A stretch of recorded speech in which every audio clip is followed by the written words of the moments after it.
Wagwan, right from Yard, warmly welcomes each and every one of you to another Daniel Fast vlog. To my regular subscribers, you already know my Daniel Fast testimony chronicles a spiritual odyssey I engaged in earlier on this year. If you're a new subscriber, please take the time to go through my playlist and catch up on some of my older vlogs. I've been sharing bits and pieces of my experience with you guys, and I hope at some point it resonates with and inspires at least one person. That is my intent.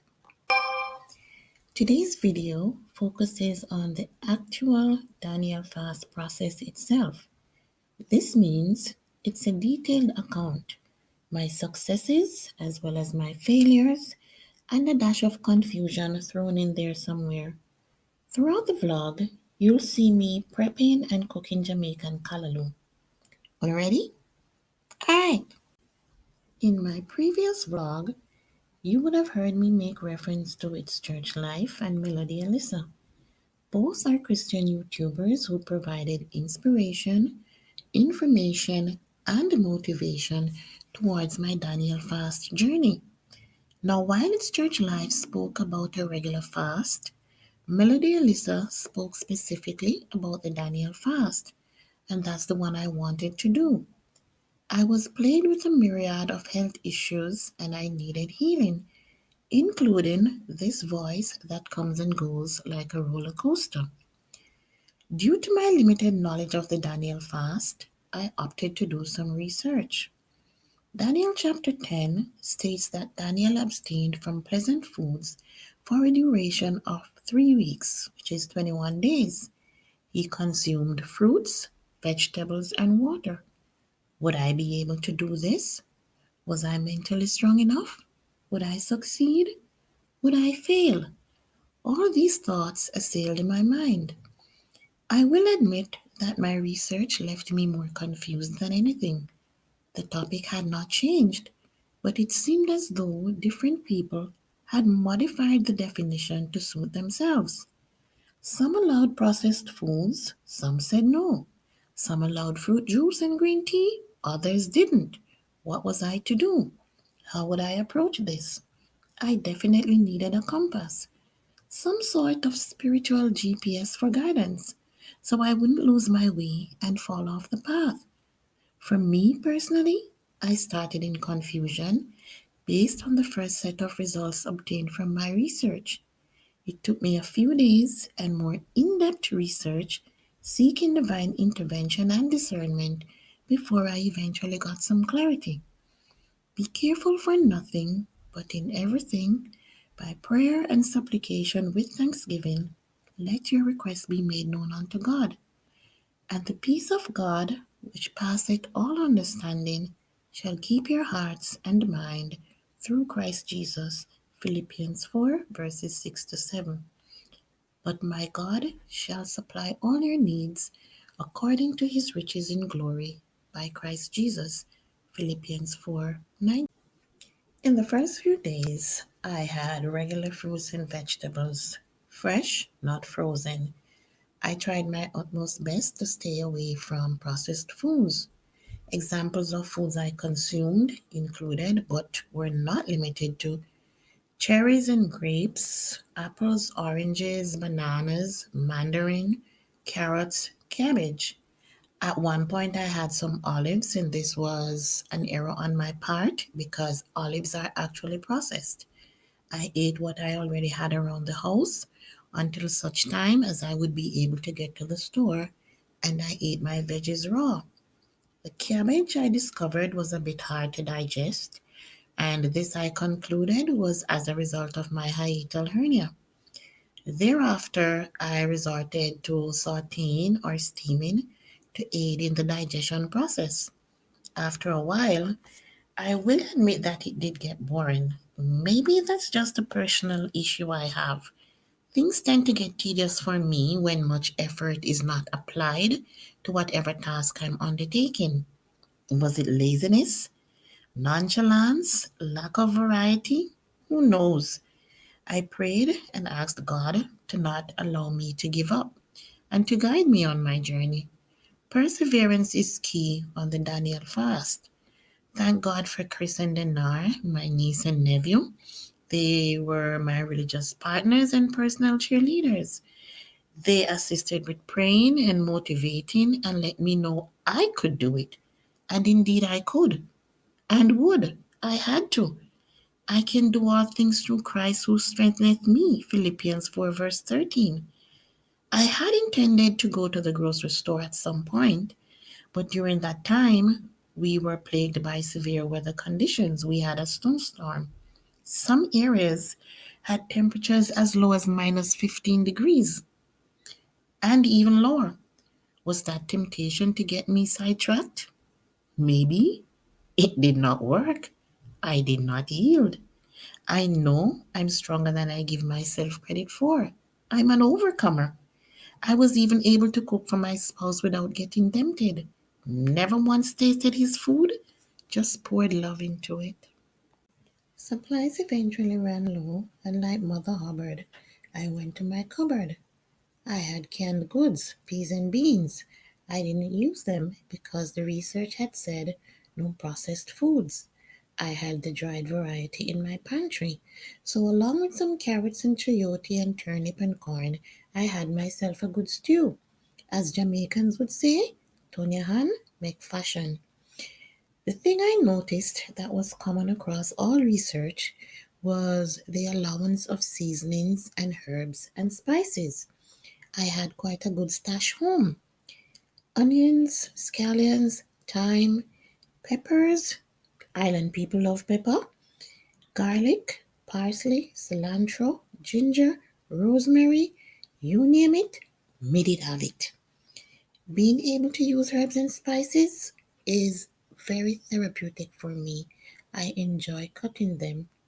Think ASMR. I also had some Clover Valley Entertainment vegetable crackers I had gotten from Dollar General. FYI, I'm not an affiliate of the store. I don't earn any commission from their sales. I'm just sharing as per usual. I gave the ingredients a once over to ensure I wasn't breaking any rules. I erred in the fact that I knew it was processed. Call me hypocrite if you will. It should have been a no, yet I kept eating. By the third cracker, guilt began to consume me. I had yielded to temptation. Yielding is a sin. St. Matthew 6, verse 13. I prayed and asked God for forgiveness. I'm not trying to justify what I did, but hungry and a boy. Truth be told, we're not perfect beings. We do and will falter. Pray and ask the Heavenly Father for forgiveness and strength whenever temptation knocks.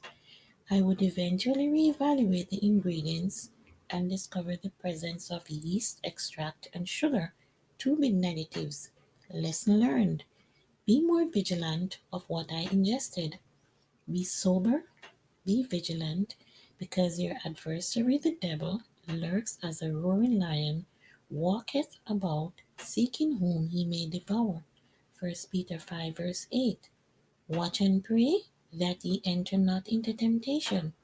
The spirit is willing, but the flesh is weak. St. Matthew 26 verse 41. We eventually got a break from the storms, and I was finally able to go grocery shopping. Aldi's is my store of choice these days. Once again, no affiliation, but while they may not have as wide a variety as Walmart or Giant Eagle, their prices won't wear a hole in anyone's pocket. So I picked up some more seasonings, herbs, and spices. I picked up some vegetables. I picked up fruits, honey, a box of black tea, two containers of nuts, one mixed, one cashew, trail mix, pistachio, Simply Nature organic granola cereal, one coconut shell, one pumpkin flax, peanut delight crunchy peanut butter. Now I know granola to be healthy and I normally eat these, but I did not heed my own warning about vigilance.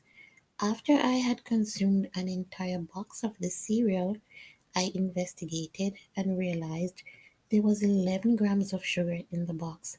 I have no idea how I missed that. It even had in syrup. Outside of the Daniel fast, I guess I'll have to stop eating these altogether. I endeavor to minimize sugar as much as possible during my regular diet. For as long as I can remember, I've been addicted to coffee. In fact, my entire family is that way, courtesy of my grandmother and my mother. I guzzle coffee the way most people guzzle water, and I'm not supposed to be drinking it. Coconut milk or coconut cream is a must in most instances. I got that from them as well.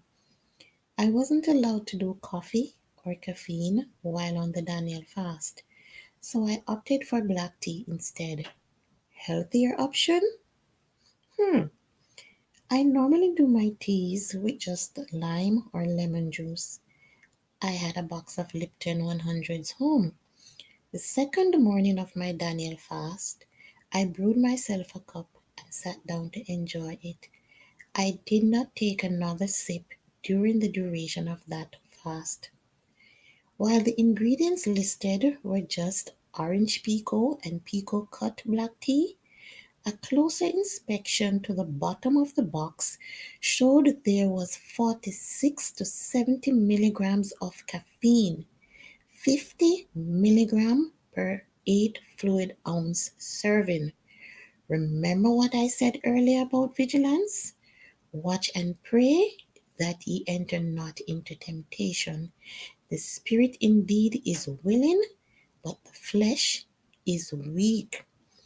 I went through my cupboard and my fridge and I found so many items I thought were okay for my Daniel fast that were not. Kombucha, while it was good for my gut imbalance, it contained caffeine and yeast and sugar. I had peanut butter. The peanut butter had sugar and molasses. I had Blue Diamond almond milk, and while it is plant based, it was also processed. I had Tropicana no pulp calcium vitamin D orange juice. It said 100% juice, but it had 22 grams of sugar. I had non flat bread that had in egg, sugar, yeast, and buttermilk. I had Mission Wraps garden spinach herbs. 2 grams of sugar, but it was also processed. Every single item I just named was actually processed. Now, I know I said it before and I'm going to say it again. We ought never to make assumptions. Read your labels, especially the fine print. Do your research. My initial approach to this entire thing was a rather lazy one. Maybe I just saw it as a means of not cooking. Just grab a piece of fruit here or a handful of nuts when my tummy started to grumble. But my lax attitude was doing more harm than good. I wasn't getting the right portion sizes, which meant I was constantly hungry.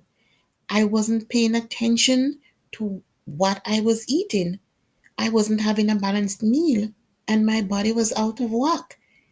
During week 2, my temptation was at its greatest.